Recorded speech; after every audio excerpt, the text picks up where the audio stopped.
À l'Institut international de psychiatrie, les hommes en blouse blanche s'agitent. On vient de capturer une dépression. C'est le cas du siècle. Jamais ils n'ont eu affaire à un tel spécimen.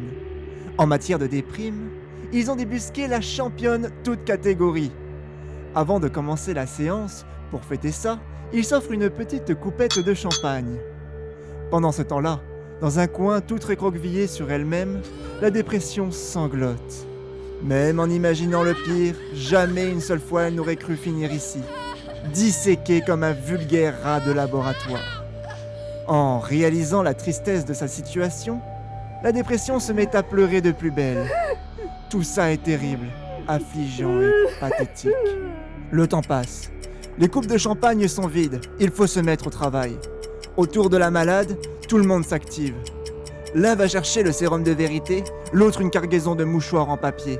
Quant au psychiatre qui va mener l'interrogatoire, il vérifie que l'enregistrement est prêt à fonctionner. Tout va désormais très vite. Deux gros balaises saisissent la dépression et l'allongent sur un divan. Le docteur plante le bout de l'aiguille dans la veine et injecte le liquide. Tout le monde retient son souffle. La dépression va enfin dire la vérité.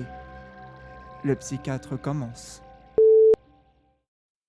Vous avez toujours été comme ça? Je ne sais pas, il faudrait demander à ma mère. Elle vit toujours? Oui, elle est internée à la Trinité.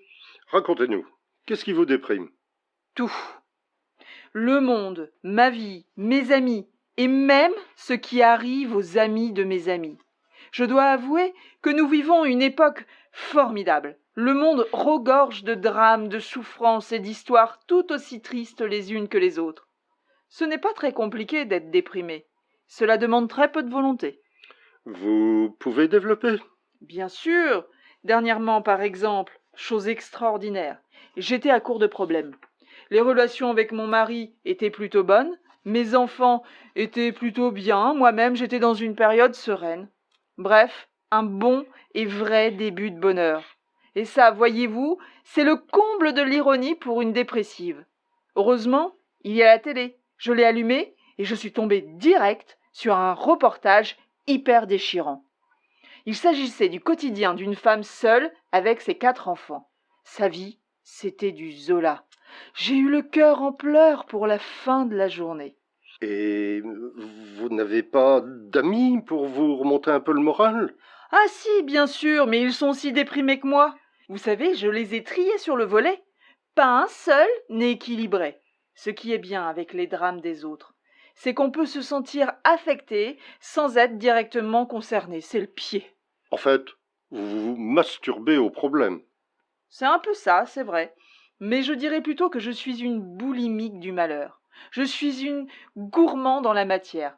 Parfois, j'avoue, il m'arrive d'abuser, et là, c'est l'indigestion. Et que faites-vous dans ce cas-là? Oh, c'est simple, hein, je vais chez mon fournisseur. Votre fournisseur?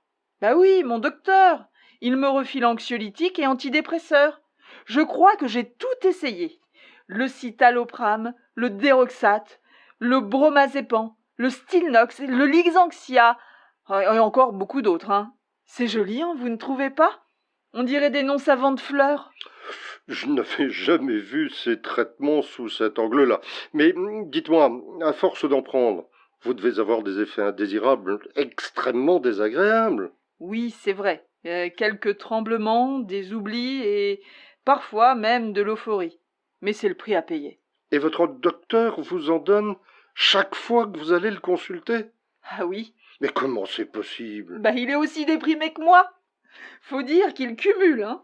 Entre ses malades, son crétin de fils, sa femme qu'il trompe et sa mère qui a la maladie d'Alzheimer, il a de quoi faire. La seule fois où je suis sortie de chez lui sans médicaments, c'est parce qu'il était en congé. Ce jour-là, je suis tombée sur son remplaçant, un incapable, l'horreur. Vous savez ce qu'il m'a dit? Non. Madame, il serait temps de cesser de prendre des médicaments. Je vous conseille un psychiatre pour régler vos problèmes. Moi? Aller voir un psychiatre? Ça jamais. Je ne suis pas folle tout de même. Alors je lui ai foutu mon sac à main dans la gueule et je suis partie. Remarquez, grâce à lui, j'ai peut-être vécu le moment le plus intense de ma vie. Comment ça? Eh bien, en rentrant chez moi, j'étais tellement furieuse que j'ai descendu 2 bouteilles de whisky et j'ai avalé un reste de somnifère. Ma fille est arrivée et elle a appelé les pompiers. Ils m'ont envoyé direct dans le service psychiatrique de l'hôpital général. Et là, Je dois dire que j'ai été plongée dans le summum de la déprime. Jamais je n'ai souffert autant. Jamais je n'ai eu aussi mal. Mon Dieu, c'était vraiment formidable. Donc, vous avouez aimer souffrir. Bien sûr que oui, la souffrance est rassurant. Ça n'arrive qu'aux vivants. Quand vous avez bien mal, il y a un moment où vous pourriez presque jouir au cœur de votre douleur. Et puis quand vous souffrez et que vous pleurez, vous ne vous ennuyez jamais. C'est un peu comme si vous étiez sur une barque, posée sur une mer déchaînée, ou mieux, que vous assistiez au désastre d'un tsunami. Ce genre de paysage vous prend direct aux tripes. Pour moi, rien n'est plus emmerdant qu'une chaumière dans le Calvados, au milieu d'une prairie, un joyeux jour de printemps. Moi, ce que je dis, c'est que le bonheur simple est terrifiant. Autour de la dépression, tout le monde resta bouche bée. Personne ne s'attendait à une telle confession. Les effets du sérum de vérité commençant à se dissiper, la malade se remit à pleurer et à implorer qu'on la libérât. Le psychiatre se demanda ce qu'il devait faire, l'interner ou la laisser partir. Quelle que fût sa décision, de toute façon, il n'arriverait jamais à lui rendre la raison. Il réfléchit longuement et appela 2 infirmiers. Enfermez-la, chambre 14. Les 2 infirmiers se regardèrent étonnés. L'un d'eux tenta. Vous êtes sûr? Ils sont à temps, les résidents de la chambre 14. Oui, je sais, mais c'est mon job de rendre les gens heureux. Alors si son bonheur à elle, c'est le malheur, qu'est-ce que vous voulez que j'y fasse?